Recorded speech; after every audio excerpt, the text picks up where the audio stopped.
Bonjour et bienvenue à cette 5e édition de l'UTHC TV. Je m'appelle Carmen Figueroa-Sotelo. Je suis ici avec mes collègues Vincent Champagne, Marc-André Paillé. En cette émission, la 5e, la première de la journée de dimanche, on est ici sur le site du Mont-Grand-Fond. Il se passe plein de choses. Parle-nous-en, Vincent. Oui, effectivement, c'est donc la dernière journée de l'Ultra Trail Arikana. Un vrai festival de trail, on peut dire maintenant, avec les événements culturels qui l'entourent et puis les kiosques des exposants, les nombreuses courses. Alors aujourd'hui, là, c'est les plus petites distances du week-end. On a un 10. Il faut dire qu'avant le 10, tu étais, Marc-André, ce matin au départ. Au départ du 42 de Saint-Siméon, donc vraiment là, un départ très calme parce qu'on est dans un quartier résidentiel, mais il y avait quand même une énergie incroyable chez les coureurs qui avaient envie de bien performer. Un parcours qui est magnifique et vraiment là, quelque chose qui est complètement différent, qui a été ajouté dans les dernières années. Puis il y avait un beau plateau d'élite qui était là, on regardait, puis je pense qu'il va y avoir une chaude compétition là, sur l'arrivée. J'ai bien hâte de voir comment ça va se dérouler. Au moment de regarder cette vidéo, peut-être que les résultats seront déjà connus. Donc, vous irez voir sur les réseaux sociaux et le compte Instagram et le SportStats, puisqu'on enregistre et qu'on diffuse légèrement plus tard.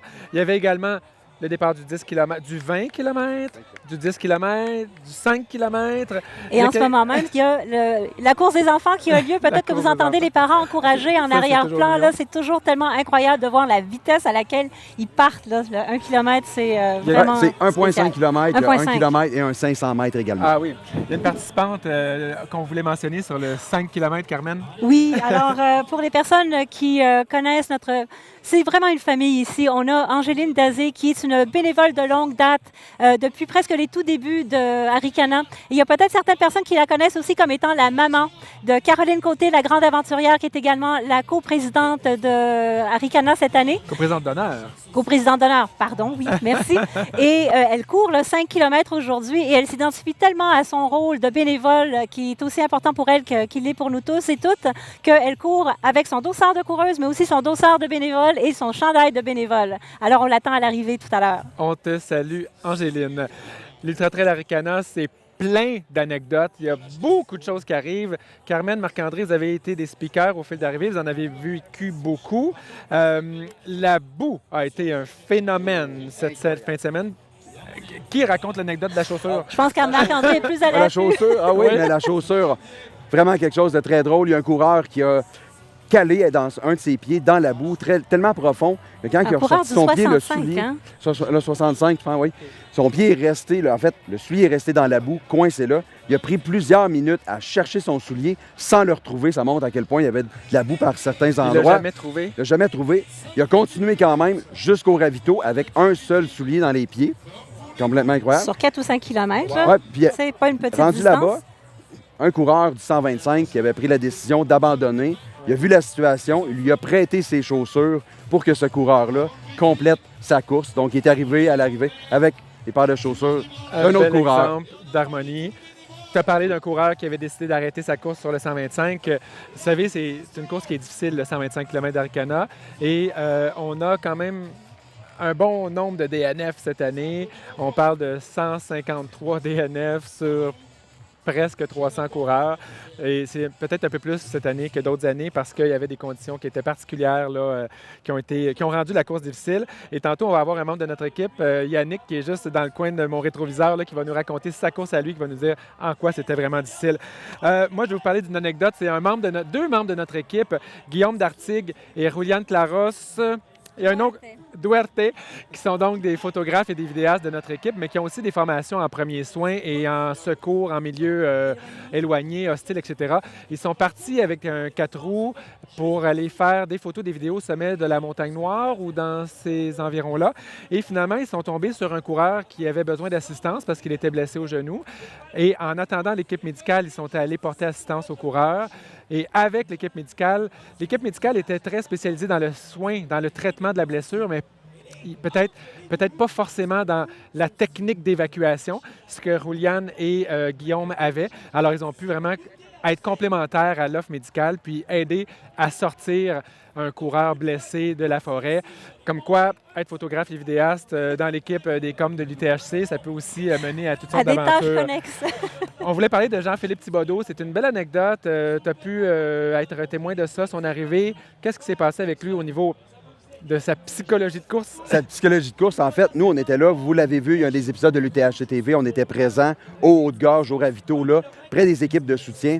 Jean-Philippe, quand il est arrivé là, avait vraiment un moral, il était très stoïque et il avait l'air à trouver ça très difficile. On a parlé d'ailleurs avec sa crew qui était là, en fait, son pacer, sa conjointe Anne-Marie qui était avec lui le bout, en fait, des Morios jusqu'à ce ravito-là. Le moral n'était pas tant là. Il trouvait ça vraiment difficile. Il a songé souvent à abandonner.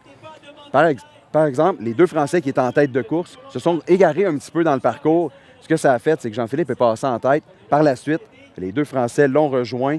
Puis ça l'a motivé, Jean-Philippe, à continuer. Ils se sont accompagnés à partir de là. Et vous connaissez le reste de l'histoire. On en a parlé amplement. Ils sont arrivés les trois ensemble à la fin. Donc vraiment, encore sous le thème de l'harmonie, mais c'est vraiment magnifique. Aujourd'hui, on a plusieurs invités pour cette dernière émission. Mais juste avant, j'ai une dernière anecdote que j'aimerais raconter. Vas-y. On a déjà parlé de lui, un de nos vidéastes, Julián Claros Huerte, qui est un de nos vidéastes qui est tout le temps en nage, en sueur, parce qu'il court partout. Et vous savez, c'est quand même assez difficile d'aller prendre, et compliqué d'aller prendre des photos, des vidéos sur le terrain. Vous le savez, c'est des gens qui sont souvent, il faut qu'ils soient en forme pour se rendre aux endroits où sont les coureurs.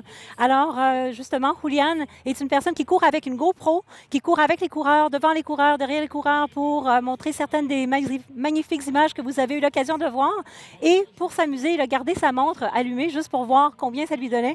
Et ce matin, quand je lui ai parlé, il était rendu à peu près 50 km de courir avec les coureurs pour pouvoir capter ces images. Et en plus, il s'est tapé le 28 km de nuit hier soir. Alors, incroyable. Bon, là, y a-t-il d'autres anecdotes où on peut passer à nos invités? Alors, Je pense qu'on pourrait faire 2 heures. donc, on en a plusieurs. On va inviter notre collaborateur, animateur du fameux podcast Pas sorti du bois, Yannick Vézina, qui va se joindre à nous. Salut Yannick! Yannick, tu as couru le 125 km, tu nous as envoyé des petites vidéos pendant que tu faisais ta course. On a longtemps cru que tu étais DNF à cause d'un bidouillage sur le site, mais non, tu étais sur le sentier. La meilleure anecdote, c'est qu'à un moment donné, je pogne un peu de signal, puis je reçois plein de messages en même temps qui me disent « Hey, t'as abandonné, qu'est-ce qui se passe? On s'en vient de chercher au Mont-Grand-Fond. » Moi, je suis comme « Ça va très bien, j'ai pas abandonné. » Et que j'arrive au ravito Épervier, puis Olivier des Gringos Running Club à Québec gérait le ravito avec sa gang, puis eux avaient mis une thématique Halloween. C'était le cimetière, c'était l'infirmerie, puis il avait mis des petites pierres tombales. C'était une thématique Halloween. Fait que là, on jase un peu. Finalement, il règle la situation avec Superstat. Il me dit « Ah, t'es ressuscité. » Fait que là, finalement, c'était le ravito Halloween et Pâques parce qu'il a réussi à ressusciter un coureur. Bon. Mais super ambiance à ce ravito-là. Mais c'est vraiment drôle parce que j'étais là. J'ai annoncé ton nom quand t'es arrivé, puis c'est comme « Hey, Yannick! » Mais c'est notre Yannick! Et moi, je comprenais pas parce que moi, je pensais toujours que t'étais DNF. J'étais tellement contente pour toi. Là. Je suis bel et bien passé partout. Écoute, ça a tellement été une course difficile. C'était ta deuxième participation 125. Deuxième 125. Plus difficile que la première. Clairement, les conditions étaient vraiment extrêmes. Ben, je pense que ça fait 2 ans que c'est comme ça, très, très chaud. C'est surprenant. En 2019, moi, je me rappelle des arrivées à la neige. Là, c'était complètement différent. Mais le parcours était extrêmement boiteux. C'était très humide. C'était même pas tant la chaleur plus que l'humidité. On était en pleine nuit. Je me rappelle, ma lampe frontale coulait de sueur. Et en même temps, j'avais de la buée qui se faisait parce qu'il faisait froid. C'était un mix vraiment particulier. Puis les parcours, les portions qui étaient plus roulantes historiquement, ils ont été détournés dans des single tracks. Ça, moi, je l'avais pas fait depuis 3 ans. Fait que ça surprend quand tu dis « Yes, il me reste 5 kilos avant le prochain ravito. » Ça roule. Non, ça roule pas. C'est technique, c'est boiteux. C'est l'une des raisons pourquoi il y a une ancienne pensée que Arikana 125 est roulant, c'est qu'il y avait des portions roulantes, dont le tout début qui était un 20 km de portions flat. Là du tout, là. Puis là, ça a été transformé par... Donc, c'est une vieille conception. Là. Exact. Puis je me rappelle d'Eliott l'année passée qui l'avait dit en arrivant. C'est quoi qu'on dit souvent, mais il n'y a rien de roulant ici. C'est extrêmement technique. Puis quand il y a de la boîte comme ça, ben là, ça ajoute. Mais non, c'était vraiment très difficile comme course. Moi, c'est définitivement mon ultra le plus difficile que j'ai eu à faire. Pour plein de conditions, le parcours, mais aussi moi, ça a été difficile pendant 80 km. Mais tout revient toujours. On dit souvent ça en ultra, c'est tout passe. Gilles Poulain du BU dit tout le temps du Bromont Ultra. Tout passe. Après 80 km, ça a fini par passer. Puis j'avais des jambes quand ça fait 80 km que tu n'avances pas au rythme que tu devrais. Fait que là, à la fin, ça a bien été. Mais t'es jeune papa aussi, là, ou papa d'un bébé. Là, donc, tu n'avais peut-être pas ça non plus à l'époque à gérer. Effectivement, c'est un entraînement qui est différent. Mais non, de ce côté-là, on troque la quantité pour de la qualité en termes d'entraînement. Fait que ça, cette portion-là, j'arrivais aussi près que d'habitude. Okay. Mais non, je me suis fait donner une rince par ce parcours-là. Puis je suis très content. J'en parlais tantôt avec Nicolas Fréret. dirait, tu sais, ça fait 2 ans qu'on le couvre comme ça. Puis on parle à des coureurs qui l'ont fait. On dirait que de retourner m'immerger dans le parcours, ça me fait repenser à des histoires qu'on racontait l'année passée, des coureurs qu'on rencontrait. Puis ce parcours-là est tellement difficile, c'est une aventure. Le fait que c'est linéaire, qu'on part de tellement loin d'ici, je veux dire, vous l'avez fait, vous êtes rendu de ravito en ravito. Il est loin le parcours, je veux dire, tu le fais en voiture puis il est long. C'est particulier. Puis mais on le recommande. On le recommande, clairement, c'est un défi exceptionnel. Puis tu sais, on fait ça pour repousser nos limites, ce sport-là. Puis on a plein de belles courses au Québec, mais celle-là, les sommets qu'on a, puis le nouveau parcours avec le départ en après-midi, fait qu'on a les plus belles portions du parcours. On les a 2 jours, c'est hallucinant. Hein. Vous voyez, c'est quoi un animateur de balado? C'est exactement ce que j'allais Faut que je dire. fasse plus court. Dis, On a Yannick, 2 animateurs on est de balado, habitué là. de faire des balados, donc on s'enlignait probablement parce que je regardais Vincent puis j'avais plein de questions pour toi. Marc-André, tu peux inviter notre prochain invité qui est juste là au coin de ton œil droit. Mon ami, en fait, ouais, je pense que je vais le présenter. C'est quelqu'un qui est tellement humain avec les gens. Je partage des moments exceptionnels avec lui cette année, puis je pense qu'il va avoir plein des choses à nous dire. Fait qu'on accueille Ludo Collet. Ludo Collet, qui est entre 2 départs ou 2 arrivées. Salut Ludo. Salut, ça va? Ça va. Surtout toi, comment ça va? Ah écoute, je vais pas mentir, hein, il commence à manquer un peu d'énergie, mais l'énergie on l'a par le public, par vous tous. Donc ça permet de tenir, mais c'est vrai que j'ai pas totalement récupéré de ma semaine à l'UTMB, donc du coup là ça commence à piquer, mais on est sur les courses enfants et j'aime tellement ça. Juste derrière les caméras, là, on voit J'aime les tellement petits ça, bouts de chou ouais. là, qui sont en train de... Il me reste de un passer. départ à donner, Un celui départ. des 500 mètres. OK. Et après, on n'aura plus que les podiums, mon ami, à faire. et puis après, on passera du in au off. C'est Mhm. pas mal non plus. Bon. J'espère en tout cas. Alors, tu avais fait les animations l'an dernier. Là, tu es arrivé ici, tu connaissais déjà un peu plus l'événement, tout ça. Qu'est-ce que ça fait comme différence, justement, d'avoir 1 an d'expérience derrière? Déjà, pour moi, là, l'année dernière, j'étais venu pour présenter Au-delà du temps, le documentaire. Cette année, je suis venu aussi pour travailler, pour apporter mon expérience, pour partager. Et en connaissant l'événement, pour moi, j'ai l'impression de m'intégrer assez facilement et que c'est que du fun pour moi, quoi. Tu vois, j'ai l'impression de tous vous connaître. Il n'y a que des gens qui nous donnent des messages d'amour. Et puis, j'ai été un peu plus sensibilisé de faire les départs, les arrivées, d'être au cœur du réacteur nucléaire, comme j'appelle. Les vibrations, elles se font sur la ligne. Elles se font là, ici, à mon grand fond. Et ça fait du bien, quoi. Justement, une deuxième expérience ici. L'ambiance, est-ce que tu la sens aussi intense que l'année dernière? Moi j'ai l'impression, mais peut-être parce que j'y passe plus de temps aussi avec vous et à animer, j'ai l'impression que c'est encore plus fort. Et j'ai l'impression que le thème de l'harmonie fonctionne à merveille et que on est tous là ensemble. Il n'y a pas vraiment de pression. Et on est en train de vivre un rêve éveillé, c'est fun, on s'amuse.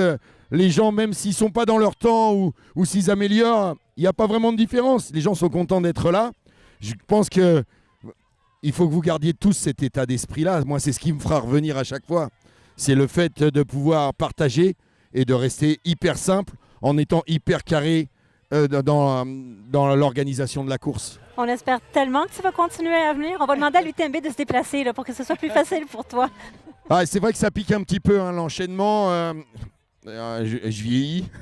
Ça tire un petit peu, je donne beaucoup, mais c'est ma façon d'animer, c'est ma façon d'être. C'est comme ça que je suis.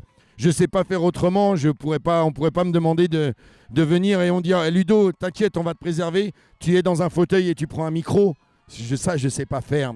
C'est pas possible pour moi, je dois être au contact et bon voilà, donc tant que ça tient, ça tient. Ludo, merci. Merci d'être revenu à l'UTHC. Merci de faire partie de la famille. Oui. de nous Et donner merci du temps, énormément de de départ. ta générosité que tu donnes à toute l'équipe, à tous les coureurs, coureuses qui sont là en contagieux. fin de semaine. C'est vraiment contagieux. Oui. Et un merci personnel pour le coaching, le mentorat que tu me fais avec moi. J'adore ça. C'est vraiment Mais bien sûr, incroyable. mon Steven.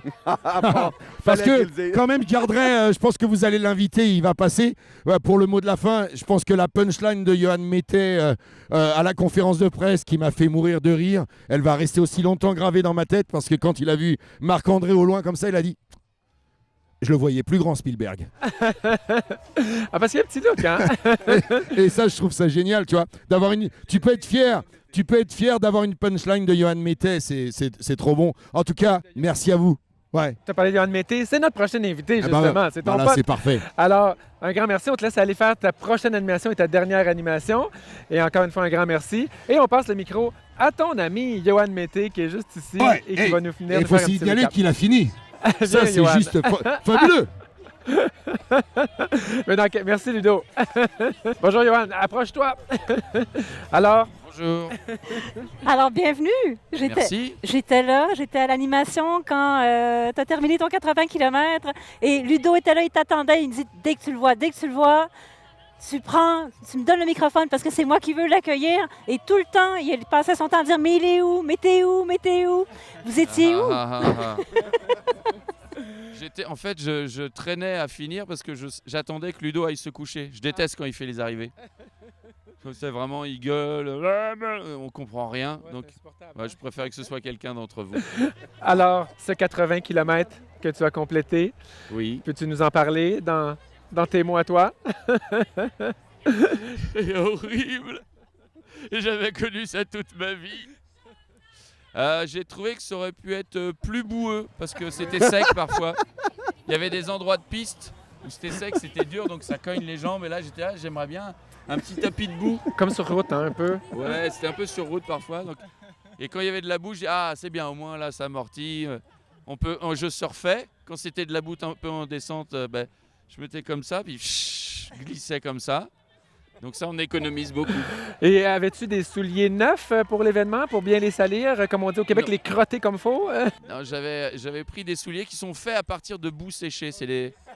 Ils se sont désintégrés. Oui, c'est des chaussures africaines. Ils les font, ils sèchent de la boue. C'est biodégradable. Et voilà, et ça se mélange. Et comme ça, tu as le pied qui est mêlé à la boue. Puis quand tu arrives, il en reste plus, c'est moins lourd dans les bagages. Exactement. Et c'est éco-citoyen. Ah, excellent. C'est des chaussures GES. Bon, Il me vient l'idée, ce qu'on a oublié de mentionner. que Johan Mété est un Est un humoriste. humoriste. Et ça se Vous voit le savez pas. maintenant. Hein? Tu as donné ton spectacle La tragédie du Dossard 512, qui est un peu le récit imaginé, inventé, décuplé, rêvé Tout à fait. Tu dis bien mieux qu'on attaché de presse. de ton UTMB 170. Et Je vous puis, invite à avancer, on n'arrête pas de reculer. on n'arrête pas de reculer, nous a dit notre réalisateur. Encore. C'est depuis qu'on a parlé de... Bon, Et toi, on dirait de que t'es loin. chaussures sud-africaines. Ah non, c'est que t'es pas grand. J'ai cru que t'étais très loin.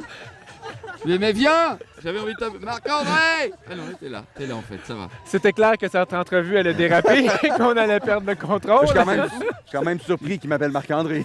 C'est pas Marc-André? Oui. Oui, et Je ben là. pensais que c'était Steven encore. Ah, Steven, Est-ce que toi, dans les moments difficiles, tu utilises l'humour pendant que tu cours? pas du tout. Non? C'est Non, surprenant. aussi, tout seul, je suis pas. À un moment, il y avait un champ de boue, je fais oh bah oui, tiens, encore de la boue. Non mais tout seul, non, je suis pas là pour faire des blagues quand je cours. Hmm. Ça m'intéresse pas du tout. Et est-ce que tu le Non, fais grave. aux gens autour de toi, les Je ravitaux, trouve des tout ça? Non plus. Faut qu'ils payent alors. Vraiment, faut payer. Mais comment tu fais pour Si, mais je continuer déconne. d'avancer, en fait? Comment? Quand c'est dans le dur, puis pour avancer, Ah ben, comment c'est c'est très quoi ta simple. technique? C'est que tu lances ta jambe droite, OK. tu prends appui, après tu lances ta jambe gauche, et c'est comme ça que tu C'est- avances. ah, Tu as des c'est- vraies questions tout vraiment simplement, cons, hein. C'est pas ton métier, rassure-moi. Non, mais là, pour le coup, sur cette course, j'étais vraiment en mode, je vais juste finir, je regarde pas trop le temps.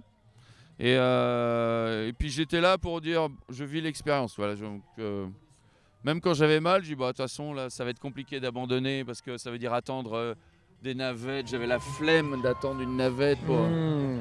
J'avais pas envie d'abandonner. On est venu de loin. T'es quand même satisfait de ta course? Pas du tout. Non? Parce que tu avais un Non, non, objectif? mais si. On est satisfait avec mon compagnon là, parce qu'on a fait 3 footings dans l'été. Donc c'était un peu suicidaire. Et on se dit, on est des costauds pour avoir terminé quand même là. Mais donc, c'était à l'instar de ton personnage dans ton one-man show, là, qui s'était Ouais, un limite, peu entraîné. Regarde.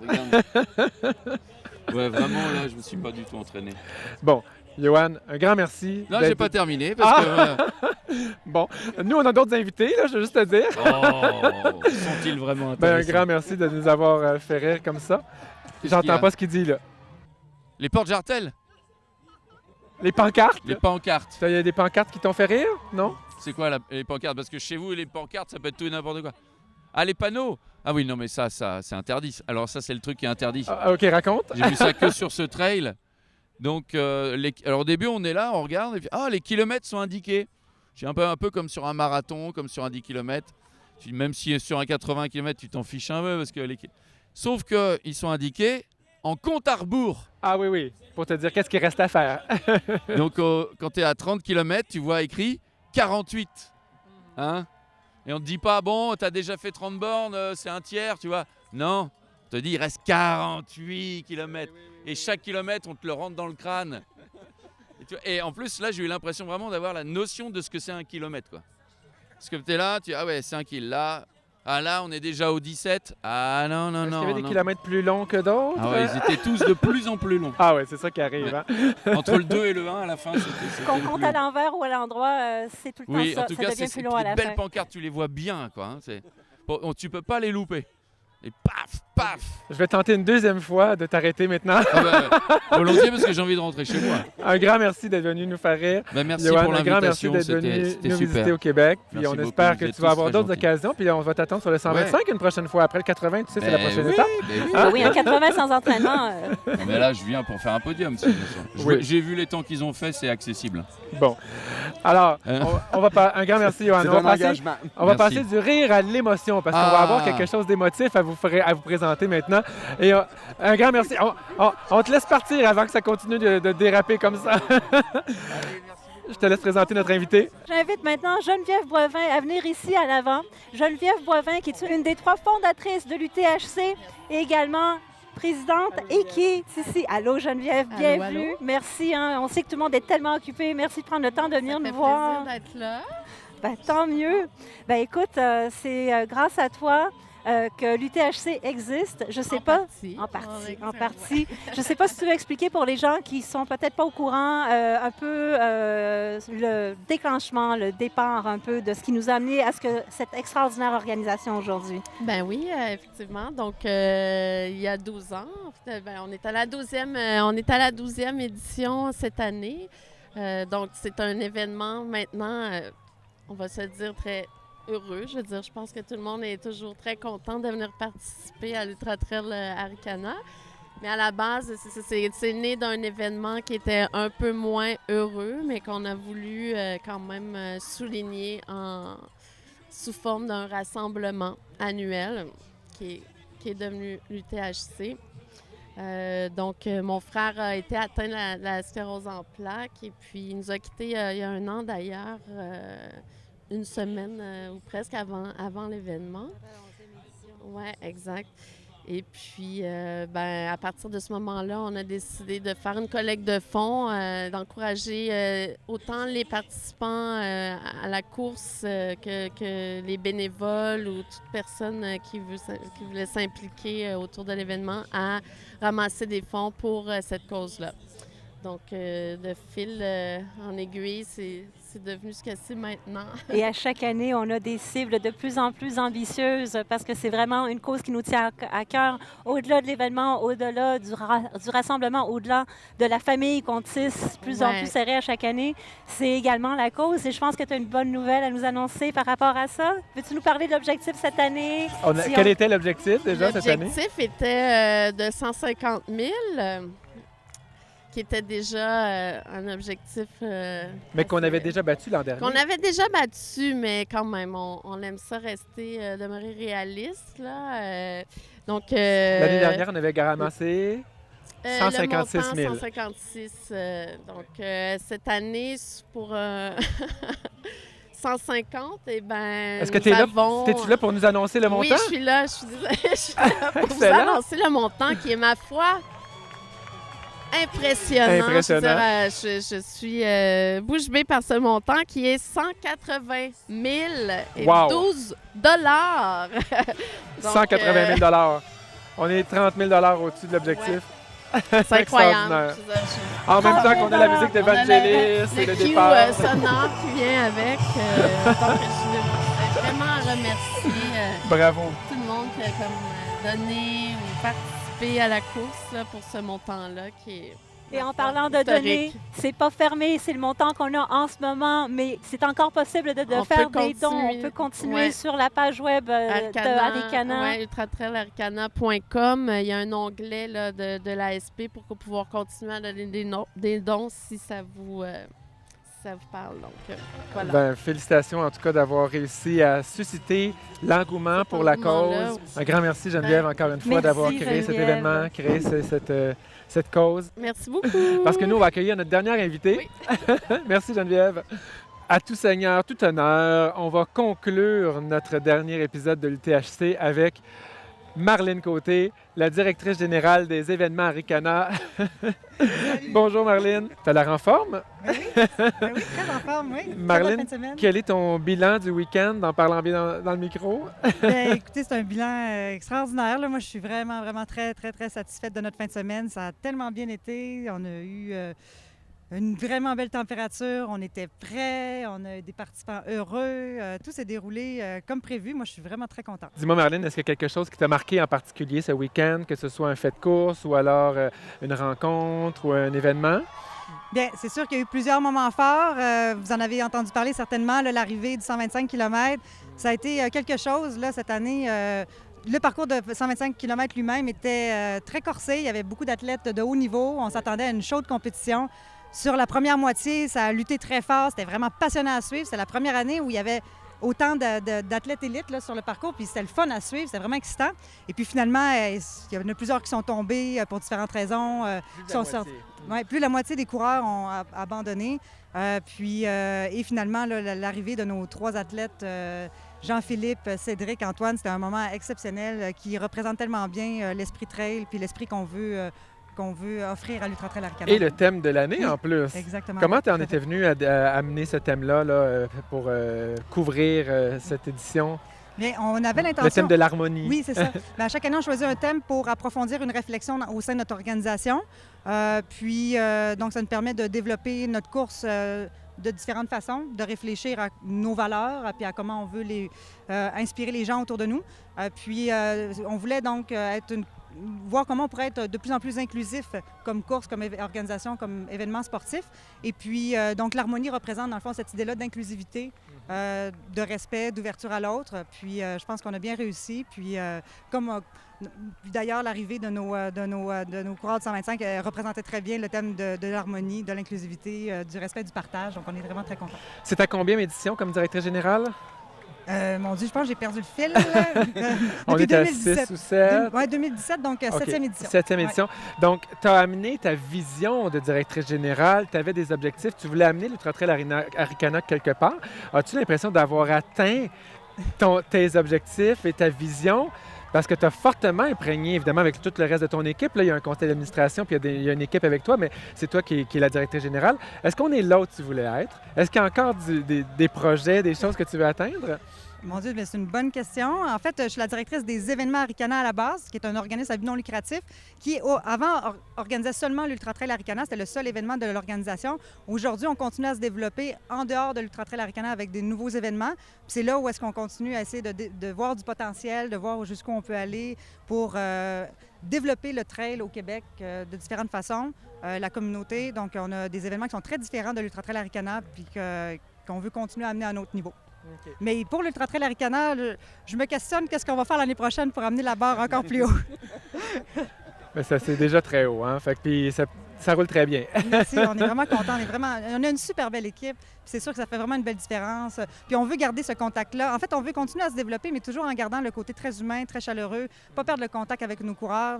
On veut que ça reste une course très personnelle. Puis je pense qu'on a réussi aujourd'hui, puis je veux vraiment pas qu'on perde ça dans le futur.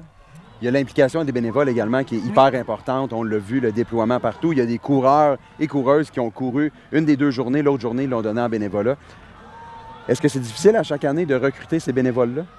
Bien, dans les dernières années, avec la COVID, il y a eu des enjeux de démobilisation et tout ça. Mais cette année, non, c'est fascinant. On n'a pas eu besoin de faire des grands appels à tous. Ça a été vraiment beaucoup plus facile. On sent que les gens avaient envie de venir, de participer, de contribuer. Je ne dis pas que c'est extrêmement facile, mais on n'a pas eu besoin de faire, on n'a pas eu d'inquiétude. Puis les gens se sont présentés, puis on ne manque pas de bénévoles, c'est le fun. On a quand même 400 personnes qui s'impliquent tout au long de la fin de semaine. Oui. Donc c'est une belle mobilisation. Les gens reviennent d'année en année, comme nous tous. Là, moi, personnellement, c'est ma 9e présence ici, là, puis je pense qu'on revient C'est tous. ma 11e. 11e pour Cameron. Moi, je suis le petit nouveau 3. Mais même aussi, il y en a beaucoup qui passent la fin de semaine avec nous. nous. Ils sont bénévoles, ils courent. Donc, c'est vraiment super. Il y a plusieurs Oui, opportunités. exact. C'est un gros festival. Tu l'as mentionné plusieurs Oui. fois, Vincent, c'est ça. Il y avait un spectacle de Sarah Dufour hier. Donc, c'était incroyable. L'énergie qui est là Ouais. tout le temps, tout Ouais. au long de la fin de semaine. Félicitations, Marilyn. Tu voulais dire un dernier mot? Non, non, non. Donc, félicitations, Marilyn, vraiment d'avoir créé un événement comme ça qui rallie la communauté, qui permet de lever des fonds pour une cause avec des montants phénoménaux, de donner du sens à des gens. On a parlé d'Angéline tout à l'heure, d'Azé qui va courir, une coureuse comme ça, qui crée des liens d'amitié, qui crée des souvenirs mémorables. Donc, c'est vraiment que du positif. Un gros félicitations. On approche de la fin, pouvez-vous croire, de cette émission spéciale. Alors, c'est sûr que là, il faut faire des remerciements, hein? Et d'ailleurs, on va inviter ceux qui sont là. Je vois Nicolas Fréret, je vois Amy qui va venir, je vois Rouliane, je vois Yannick, je vois Thomas, Marianne, vous allez venir devant la caméra. Venez. Alors, Yannick, Yann... Nicolas!